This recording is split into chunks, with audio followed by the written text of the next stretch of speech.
I create the shots in advance. So like I create the backplates, like the scenes in advance. So I create the sequence before I film it. Then so when the actor comes, I already have the film done. They don't even know that.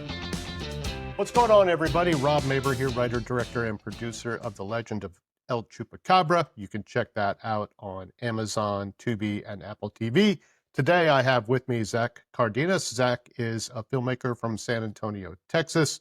He specializes in VFX-heavy action films, and very excited to have him on the show, nerd out a little bit about what it takes to make a film with so many visual effects. Zach, thanks for being with us. Appreciate it. Yeah, so let's dive into your films. You've made a number of fan films. Superman: Power of a God is your most recent fan film. Clock's in it a little over 30 minutes. Very ambitious. Tell me a little bit about why you make fan films. You know, they're not something that you can commercialize, so clearly you have, you know, a passion for it. So tell me a little bit about why you make fan film. The reason why I decided to make fan films is because like sort of like when you go see a band, you know, like you just walk past them, like if they're like playing like original songs, you just walk past them, you don't really give them a listen to, right? Or like generally, you know, unless it's like something that sounds cool you like. So like that's why bands play cover songs, you know, to draw people in, so that way when they start making their own stuff, they have a following. So really just to help build a following and and just wanted to make something cool generally. So it's really that simple. I just want to make cool stuff. So yeah. We all want to make cool stuff. So how has that been for you in terms of you know, leveraging that as an audience builder? Um, I think it's been helpful. That Superman film I have has the most views on my channel right now. So I mean, when I started, I had like 40 subscribers, and I still don't have much. I have like 120, but 40 subscribers. I have a video that's like at 14K views, which is pretty cool, you know, from making an original fan film. When I say original, it's not original, it's Superman. Hmm. And yeah, I just I'll make something cool and did the whole thing without a crew. And Yeah, tell me about that process. Um, I do think it's really amazing what you've been able to accomplish as kind of a one-man band. uh, I know what that can be like. I wore a lot of hats on my film, The Legend of El Chupacabra, and actually had nearly 100 visual effects that I did myself. Nothing, you know, as advanced as what you've done, but it can be a grind, right? To do that sort of stuff. I'm interested in, like, what is the process for you to visualize these shots, plan them, and then execute it? first thing is you write a script, get a good story, that comes first. And then after that, you just plan, dude.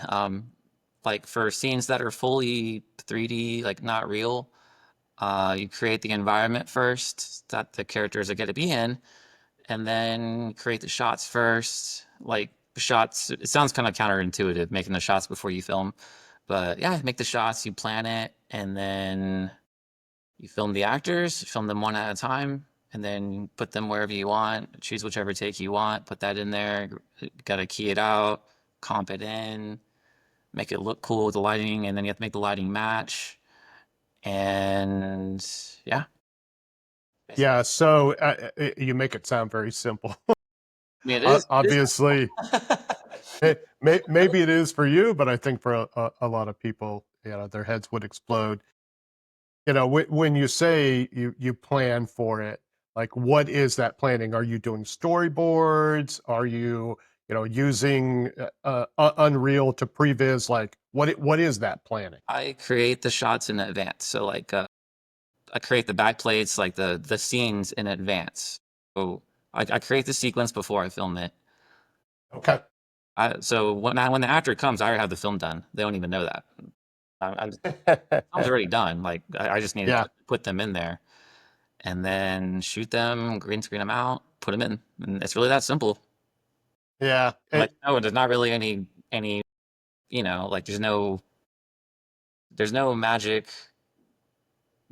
like button I have that does it all for me. It's just you just do it, and then you have to do it a lot because that one Superman had like gosh like 600 to 700 shots Yeah, around there. So that's a yeah, lot of work. it is. It was fun though. I enjoyed it. Yeah. So how do you kind of translate like your shots? It's not just static, right? Like there's all sorts of camera movement. So I get like, okay, I've created all the environments, I've created the camera movement, it's all done. Now I just need to plug the actor in.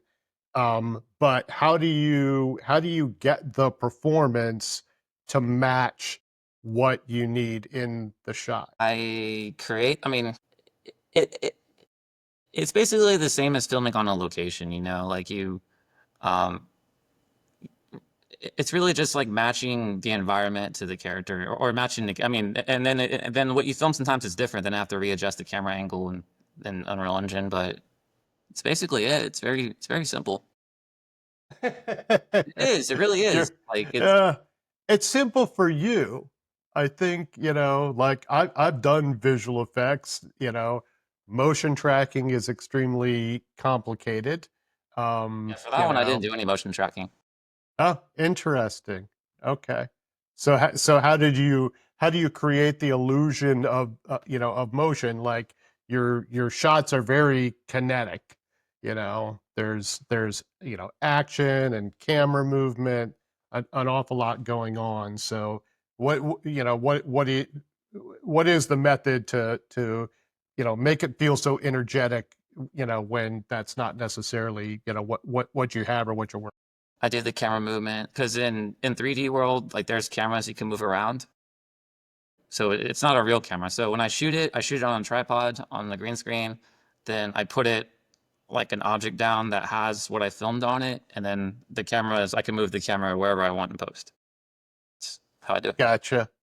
So, you're heavily reliant on green screen. It Not can be, not always. I also have a projector, and then I do film real stuff too, filming like Planet of the Weenies. That one's real. And then like my other films, my Little Lens, that one was real. I do film real stuff too. It's not all about the oh, green yeah, screen. yeah. No, I'm not. I'm not suggesting that everything is green screen, but I think what I want to get to is, that's something that I have struggled with. When I've tried to do a green screen shot, Uh-huh. invariably, like I end up with green bounds on the actors. Like it's not easy to key. So yeah, I'm wondering, like, from when you first started using green screen to now, what have you learned, about that process, and like, what's your advice for getting a solid, keyed shot? Just try to light it evenly and separate the actor from the green. Like light the green screen separately from the character or object that you want to key out. And that's it. That's it. Simple. it, Okay, I guess I'll have to do better because it never feels that simple to me. it is simple. Yeah, you just gotta When light I'm it on evenly. set. Just light it evenly, and then make sure the character is far away enough to where the light doesn't affect them, and then you light them separately from the key, and then that's it. Yeah, how are you the keying itself? Like, what tools are you using? I use for the keying stuff. I just use After Effects. Gotcha. But that's just for keying. I use a bunch of other tools for other stuff. Yeah, what tools are your go-tos? Blender, Houdini, Unreal Engine, Fusion sometimes, uh, Embergen. That's basically it. Yeah. So, Unreal Engine, I've had a little bit of exposure to it. Was that something that you used, kind of from the very beginning of filmmaking and doing visual effects, or was it something that you discovered later? And why did you choose that tool, and how much has it changed your approach to visual effects?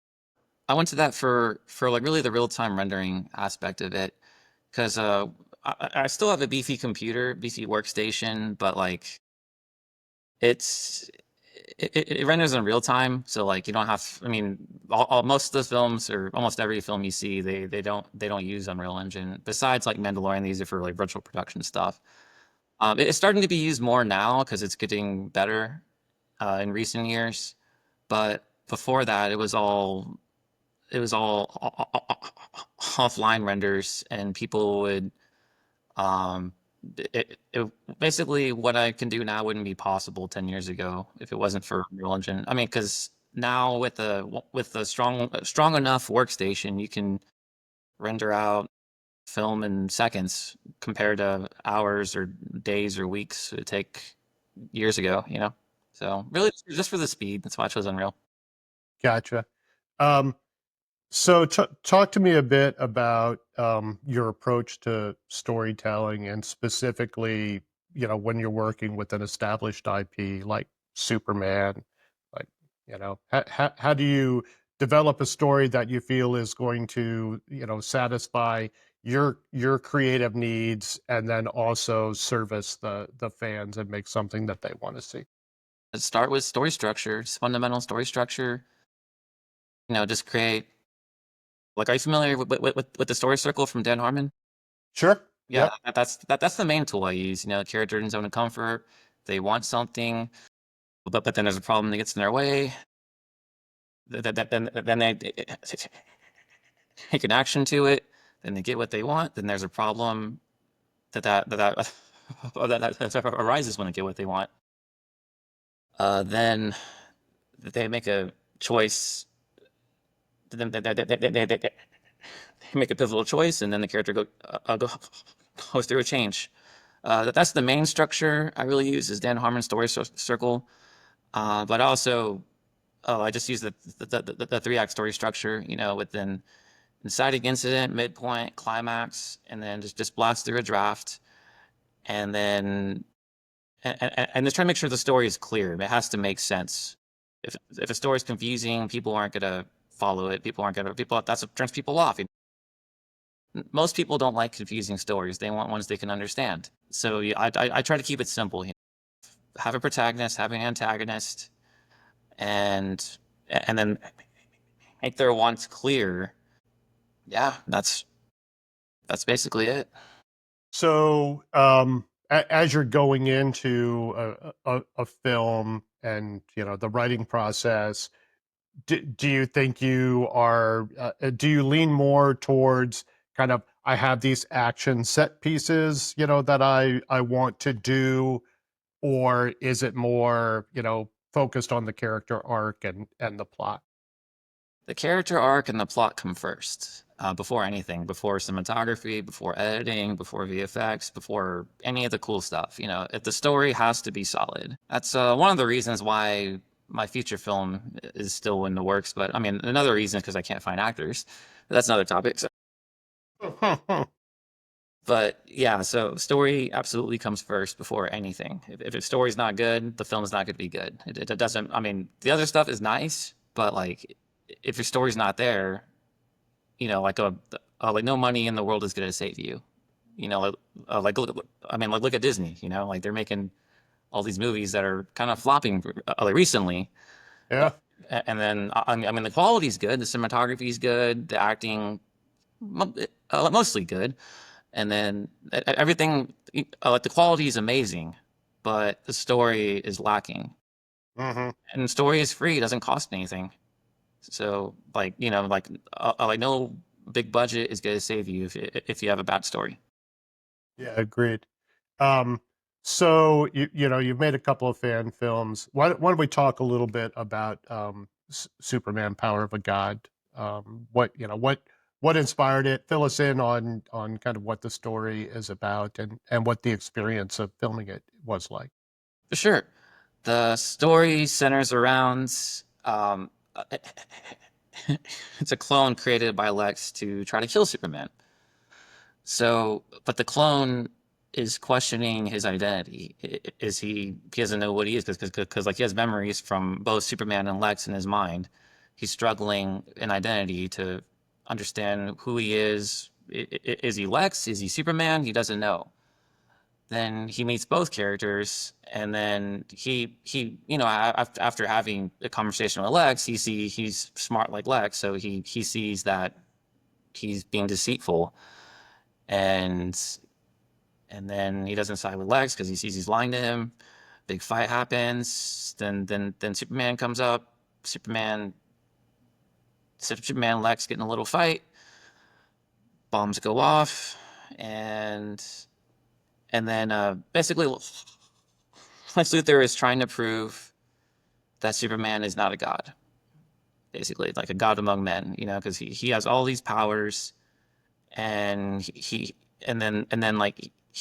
resents him for being a savior, because if Lex had that power, he would rule. He wouldn't be a savior. He'd become a king, and he resents Superman for that. So I dive into that philosophical conflict side of it. And then by the very end, Superboy, he asks Superman, so what am I? Am I a god? Are you a god? And Superman finally reveals the truth to him, saying, no, no, we're not gods. It's what we do with the gift of life that defines us. And then that's the main message of the film. Yeah, it was really cool. Just my mind was blown by the number of visual effects, and I know you have characterized it as simple, but It is there's simple. just nothing. I I don't think you grasp what is simple for you isn't necessarily simple for somebody else. I think you're very Yeah. talented. Oh, thank you. I appreciate that. Thank you so much. That's what makes it so simple. But so you act in your films. Is that out of necessity? Do you consider yourself, an actor over a filmmaker, or vice versa? Like, just um, I'm just curious. Like some directors act out of necessity because they need a cast and like they're the most available person, and others just do it because they are trying to promote themselves as actors. So I'm just wondering where you land on that spectrum. Yeah. Well, so like I said before, like before I got into filmmaking, I was just an actor. I was only an actor. I wasn't a filmmaker until, well, because like back then it was like 2011, Facebook wasn't around. I didn't know about Backstage, Actors Access, Cartoon Networks. I'm not sure if they were even around back then. Yeah. So back then, if you didn't know anyone, there was no opportunities for anybody. Like if you didn't know someone, and then if you weren't in LA, if you weren't in best friends with filmmakers, if you don't, yeah, there was just no way to get opportunities or anything. I trained for 2 years at PASA at the time with Paul Tinder in 2011 and 2013. Then with Vic Trevino, then Actors Comedy Studio. Done lots of trainings. So I am an actor who is a filmmaker on both. So the reason why I chose to act in my own stuff is both really. I mean, sort of out of necessity, and also because I'm an actor. I like acting. I love acting. So out of necessity because, well, like I said before, I have a hard time finding actors.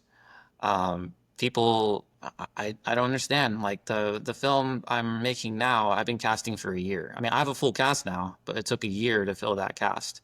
Superman, that was one with Superman. The character, like Zach Cardenas, he did amazing. He looks exactly like Superman.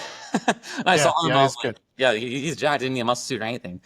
Uh, yeah, he was perfect. And finding him, I got so lucky because I only had like two or three submissions to who actually did the audition. Only like two people did the audition. People aren't doing the auditions. So I'm to answer your question, I do it to create opportunities not only for myself but for others. Because as an actor, it's easier to create your own opportunities than it is to find them, especially when they're scarce. Like in San Antonio, there's less than 10 films. I mean, like total, like 10 films or like 10 castings I see in a year at least. You know, and maybe 20. And then I mean, then the main demographic of actors I'm seeing on the casting side of it in San Antonio is 40s and up, like in terms of the males. Like I just worked a background job a couple days ago, and I was the only guy there. Everyone else was a bunch of everyone else was female, and and yeah, it's just people here. I know this city is very talented, and I just want them. I want them to show up more. I want to work with people. Working by myself started as a necessity on the production side, especially. Now it's kind of become a preference, and on just the production side only. Like the only one I work with on the crew side is me and my wife, but most of the time I do it by myself. And then for the acting side, a little bit of both. I mean, I love acting. That is what I want to do, and that's the main thing. That's the main thing I would classify myself as. And and then it's necessity and sort of a preference. Necessity because I can't find anyone. Yeah. That people that Yeah, people. I'm kind of surprised by that. But I mean, it sounds like your casting calls are out there, and you're just not getting the response versus it's not even about not finding the right person for the character, but about not even having the people, right? Exactly. Applying to these roles. Yeah, Yeah. it's really crazy. Like I see films like yours being made, and I saw on Tubi you did a fantastic job, by the way, Thank you. on Chupacabra. But like you had all these actors, and then I'm just looking for six. That's it, just six. I can't. It took me a year to find six actors, and then I also thought that's partially because when you work by yourself, no one knows you. No one. I didn't really start coming out to play until like this year. Like when I saw, because I was just working by myself, trying to make things, trying to make cool stuff. So when I saw people aren't responding to stuff, that could be people don't put a face to a name, maybe. So that's part of the reason why I want to do this podcast, so people could see me more. Yeah, I mean that matters, Mhm. and I do think like for you, similar to Superman, you're in your fortress of solitude, right? Like you're acting in your own thing. You've got to spend a tremendous amount of time, creating all of these visual effects shots, and it becomes sort of a solitary thing. And so it's challenging to get out there. Um, but yeah, networking obviously matters. I know that you've done the 48-hour film project. Oh, you saw it? You know, I remember the Pokemon Oh, film that you did. uh, uh, I wasn't a 48 hour. No, it wasn't. Uh-uh. Oh, interesting. Now, if I made that in 48 hours, that would be a record. That one, 48 hours. Okay. That was the first. Um, I perhaps I have my wires crossed, but that was one of your earlier films. But you have done the 48. I think I'm just getting to the point that that's sort of a pool of talent in San Antonio and then Austin, obviously as well. Yeah. And maybe there's an opportunity. That is a big avenue for me for casting in my films, having done the 48 many times. Yeah, I did it one time like 9 years ago, and then to me it was more easier because I knew everybody like on the team. Well, whereas a bunch of strangers, because like they were all from my film school, everyone that was on my team at the time, and then we all knew each other. We were all friends, and we got it done. But it was a lot of work, and it's not. I'd rather take the time to make something like really good instead of rushing, trying and then trying to get something really good. And then yeah, that one was 9 years ago. It was a good experience, but I don't think I'd want to do it again. Yeah, someone asked me. I'm a glutton for punishment when it comes to the 48, and I was fortunate enough to win it in 2024 in the Austin 48-hour film project. Um, so even that, it does not have me wanting to retire my Spurs. I think I'm going to do the San Antonio one that's coming up here in August. But That's it fun. is a controversial subject, I think, for a lot of filmmakers. Like either they tend to be dismissive of it because it's not real filmmaking. I've heard that one before, and I get it, right? There's, for a lot of people, it might be the only time or first time they've ever made a film.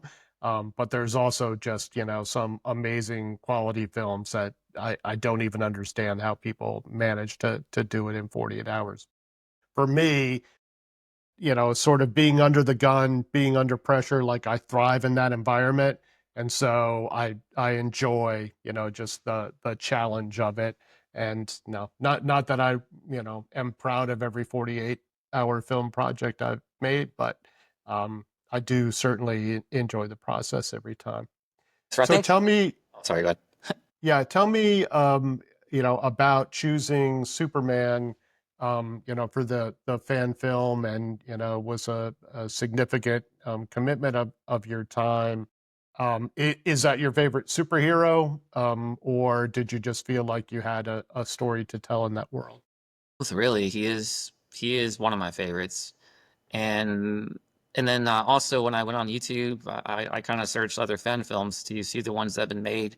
At the time, there was almost no Superman films. I didn't see really any of them, really. I mean, if you search Batman, you're gonna see 100 of them. Star Wars, 100 of them. Superman, very few. I mean, there's a bit more now, but there's still not that many. They're more scarce. So, and Superman he is one of my favorite superheroes. Probably is my favorite superhero. Like I actually had a Superman wedding ring for a while, and then it finally broke, so I had to get a new one. But yeah, All right, that's a pretty strong commitment to the yeah, Superman character. he is one of my favorites. And are you a DC guy as well, or do you enjoy both DC and Marvel? Enjoy both. Like I love both DC and Marvel.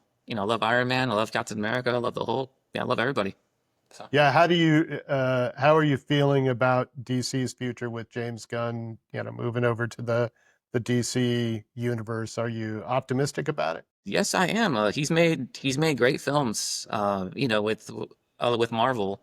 Like he did a great job on Guardians of the Galaxy, and One of my favorites. Yeah. yeah, and then I did a great job on Brightburn, which is essentially Superman, but like a horror style Superman. So like he makes great movies. So yeah, I think he's gonna do a good job. Awesome. But wait and see, I So guess, right? yeah, yeah. Yeah, I'm interested to see, how things yeah, go, and it just feels like superhero movies, have kind of fallen off the cliff recently, and yeah. Now, you now know, I've been like, I don't think it's just a saturation thing. I think, some of the recent Marvel movies, I just felt like the story, right, was really, probably where it was falling down the most. But I don't know, I think over time, we turn on the things we love. So hopefully Marvel gets back to making some films that we can be excited about. Sorry, Superman did. I mean, I don't want to say they stole my line because, like, like they own the copyright, but like they used a. It was basically the same exact line from my film. When they say your choices, your actions mold the man you become. That's straight Ah, from my film. And then mine interesting. came out a year ago, and then the trailer came out this year. So I'm not saying they stole my idea because they own the copyright. So Right. it just kind of makes you wonder if like they watch other fan films and take the cool stuff from it because it was even the same place. It was at a farm. That's where like mine took place. It's the same exact scene with Jonathan Kent saying it too close. It's the same exact thing, Really? the same exact thing, and it was almost the same exact line verbatim. And then they just took it and put it in their film. I was like, That would be a very bizarre coincidence. I Hmm. don't seem too much of a coincidence to me, but man, yeah, that was. I mean, I think it's cool. I mean, I really don't think they stole my idea. I just think we probably had the same idea, which I think is really cool. Yeah. I mean, like, or like, same thing with the Pokemon film. Like, I was making that, then I saw the actual movie Detective Pikachu like be announced while I was making it. So I was like, mine has a talking Pikachu. I'm sure you saw it. So I was Yeah. like, I was like, everybody's gonna think I stole Detective Pikachu, and I was making that film before it was released. So, yeah, it was. I guess it's cool. I have similar ideas as, or we have similar ideas as people who are, bigger budget, of course. Yeah. Yep. So, I know that you've got a feature plan. I'm assuming it's an original story, Yes. but tell me a little bit about what you've got planned. Sure. I don't want to say too much, but that one's gonna be. Have you seen the film Imperium that I made, that short one? Yes, I have. That one Yeah. doesn't have a story, but the feature is going to be in that world, and Okay. it will have a story. So basically, without saying too much, the it's about a king who wants, oh, it's sort of like Hitler. He's trying to commit mass genocide because he sees humans as the inferior race, and he's not human. And the story is going to change, but originally what I had, I don't want to say too much. It was going to change. Nah. All right. Keep playing it very close to the vest there. Your Superman film, you filmed that entirely in your apartment. Just curious as to, how much you're going to follow that kind of, indie, scrappy, sci-fi movie mold, or, are you hoping to take a different approach to make this feature? Well, if I get investors, I get money. I would love to, get in a bigger studio if possible. But gotta be realistic. If someone's gonna give me $1 million to make the film, yeah, I would definitely try to invest in a bigger studio. Realistically, if that doesn't happen, then I'd probably just do it the same way I've done it. I've done it before, really. Because I don't need $1 million to make a film. Like I can take a film from zero to completion without a crew. I don't need to pay anybody to do it when I can just do it myself. You know, the only thing I need is actors. So if I ever get funding, 100% of the money would just go to actors. And then if I need, actors and meals and hotels for them and all that stuff. But that would primarily be where the money would go. Now, if I do need to hire people like for more complicated stuff, like if I need like a professional stunt coordinator for some of the things, then I would invest in that, of course. And then also wires, which is something I would love to do. That's something I'm trying to figure out right now, to do wires on a, like, safely, Yeah, like yeah. like here.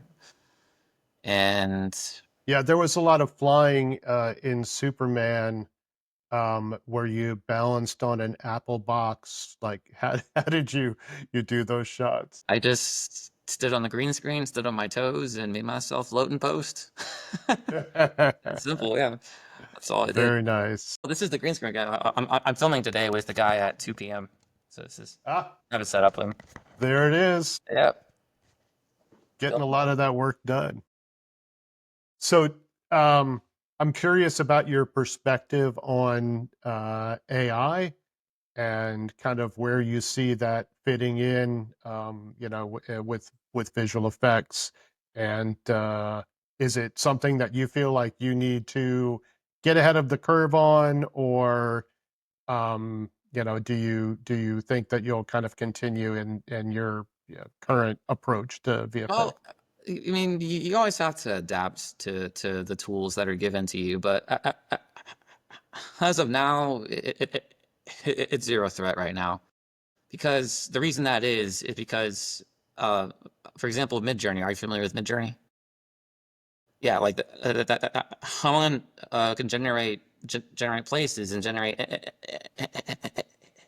imagery, but you can't get different angles. You're locked into that one angle. It's like if you want a close up, wide shot, someone grabbing something, someone hitting someone breaking a window. You want very specific things, and if you're working with a producer or a VFX supervisor who says they want things that are very specific, like, oh, like I want that shirt color to be different. I want everything to be the same about that shirt color different. Then the guys who's typing the prompts, they type the same thing, then a completely different image is going to pop up. Mm-hmm. And then that new one that recently uh, recently came out, like Google View. I haven't explored that one yet, but from what I've seen, that one looks more promising. But I, I think that's putting the whole industry on a threat right now, and not just VFX artists, including filmmakers too. Because from the investor side, from the producer side, like what's going to save more money? Just, like typing up a prompt, and then they don't have to hire a camera, they don't have to hire a director, they don't have to hire a writer. They use ChatGPT to write, and then they don't have to buy any lights, they don't have to hire a cast, they don't have to do anything. They just sit in their room, type a prompt, save $2 million or whatever, and then pop the film out. I think that's more of a threat to the whole film industry in general. VFX, not so much, but I think by the time it hits VFX will be the time it would take over the film industry, which I really hope it doesn't. Like I like seeing real people doing real stuff. I'm kind of a purist, so I mean, if a tool came out to make, I mean, there are tools in VFX that make it easier, but they don't do the job for you. Hmm. Like for example, masking, like rotoscoping. I'm sure you're familiar with that and VFX side. Like, Yeah, yeah, like there are tools. used to be a huge pain in the ass. It's less of a huge pain in the Yeah, ass now. yeah. See, like stuff like that. I'm more for like things that make the job easier, but like don't take the creativity away from the creator. You know what I Yeah. mean? So Yeah, I think when it comes to AI, it's it's not the threat is not just to the people who do the jobs in the film industry. It's like a threat to the film industry itself the whole film. because, content creators will be able to create the things that the studios, used to create. Hmm. And, we're already seeing, right, like people are on the phones on TikTok, scrolling, like that is the entertainment that a lot of people consume, exclusively or primarily. And so, I think it will be very interesting. I don't think film's going away. I'm not that alarmist, but I do think it becomes more of a niche thing and probably, you know, more highly valued if it is a human created, right, Yeah, product versus an AI created. I like the part that I think will be affected the most will probably be commercials. Because they can just type a prompt and then pull out a 30-second commercial, call it done. Like that's what I think is like will be primarily affected at first, but then as it evolves in the next 5 to 10 years, someone might be able to just type up like 2 sentences and make a 2 hour film from like from their bedroom doing nothing. Yep. Crazy, Yep. crazy It world we is, live it is absolutely crazy. in. So I wish that was Um, never created, but it was. so, um, what is, your best piece of advice? Let's say there's a young Zach out there and he wants to make a superhero movie. What is your advice to them to follow that path? To like don't give up and keep going. Never ever give up. And then if someone tells you you can't do it anyway. And then if someone says you can't do it by yourself, then like just turn around and say, "Watch me." It can be done. I've done it 3 times already, and then I have 3 more on the way done by myself. So yeah, it's possible. And that's the main thing I would really say is like don't listen to people who say you can't do it. You can do it. And if I can do it, oh, you can do it too. I mean, everybody watching this can do it too. It's not. When I say it's simple, it really is. It's simple once you know how to do it. It's just a matter of learning how to do it. Um, it's sort of like juggling. Do you juggle at all? Are you familiar with juggling? Yeah, yeah, I can Yeah, juggle. like when you juggle, I like mean, it's hard. poorly, but I can do it. Like it's hard at first, but then like I mean, like 2 balls feels hard, but then once you get that third one in there, it feels impossible. But after you do it once, you can keep going. You don't stop. So that's really how it was for the VFX side of things. Is once you know it, you can keep going. Like once you know how to do the process that you need to get it done. You can just keep you can do whatever you want. Like there's no limit. And and then for another thing I would probably say, because uh, I worked a lot of hours to get what I have here at the time when I was first starting.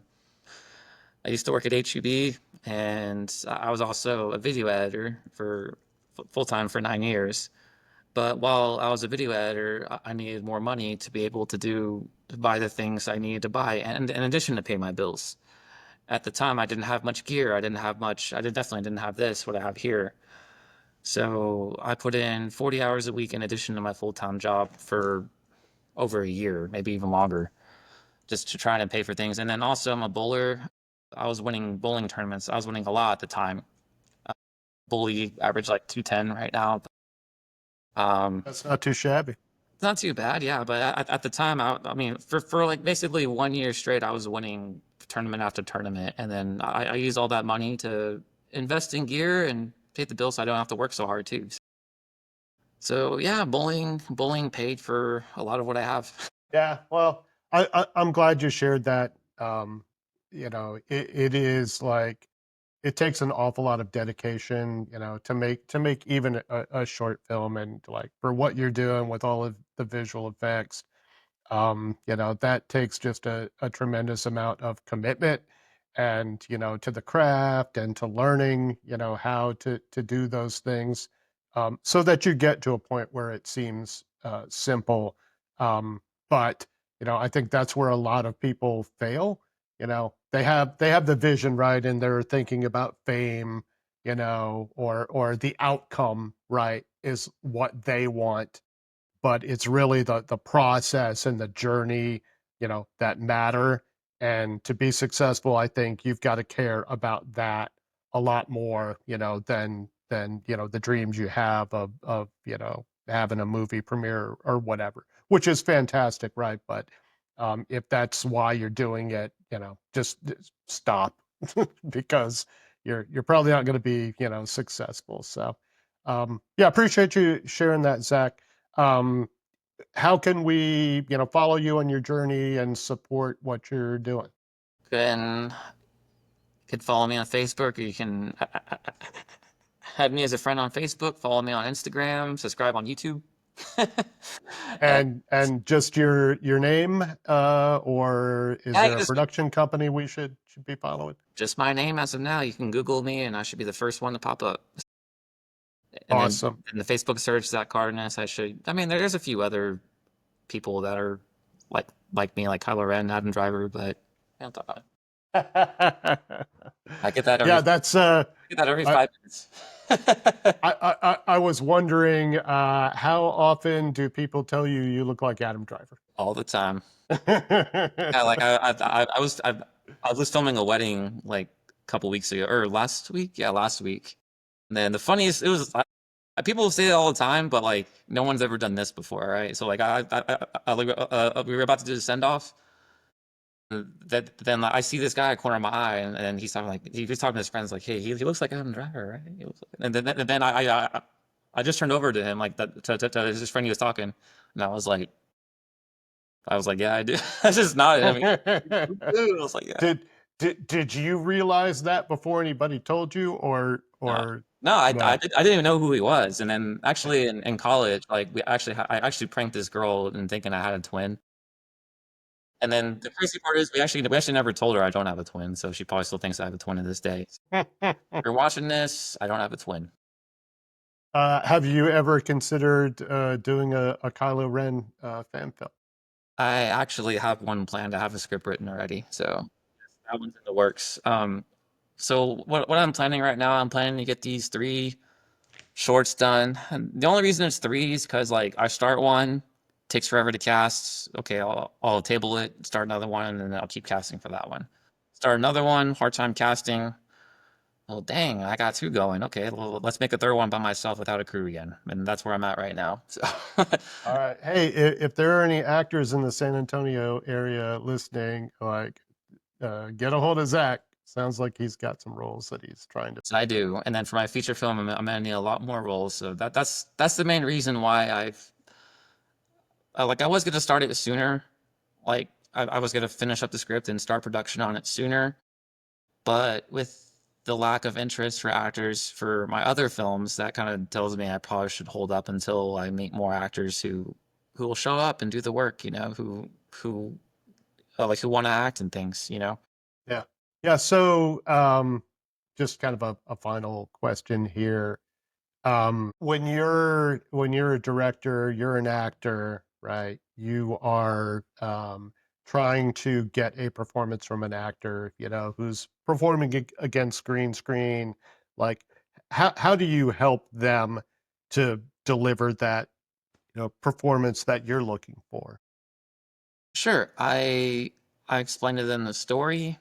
I mean, I understand like most actors think about how to say things, facial expressions. I don't think about any of that. I used to be that way until I started training years ago. I try not to do that with actors. Now, I only do that if like they're really not giving me what I want. But to get the performance, I plan in advance. I do a rehearsal with them like before the shoot. Like on the shoot, I don't waste any time. Like they're here to shoot. I mean, like they're not here to rehearse. So I do all the rehearsals in advance, and then answer any questions they have about the characters. Make sure we're all on the same page. And then when I film with them, it's time to film, time to play, time to have fun. So that's really it. Awesome. Zach, it's been great having you on the show. Thank you so much Sure. Thank you for having me. Oh, for and I'm screening Power of God tomorrow. So yeah, if you want to come, you're welcome to. And okay. tomorrow the 28th at 2 p.m. at the San Pedro Library. So All right, awesome. Well, unfortunately, this will air after that event, so I hope that it's a successful one. thank you. Um, I am Rob Mabry, host of the Texas Indie Film Podcast. Our guest today was Zach Cardenas. Go check out Superman Power of a God on YouTube and follow his adventures in filmmaking. That's it for this week's episode of the Texas Indie Film Podcast. Don't forget to follow, like, and comment. And if you're a filmmaker from the Lone Star State and you'd like to be a guest on the show, contact Texas Indie Film on Facebook, Instagram, or email at texasindiefilm@gmail.com.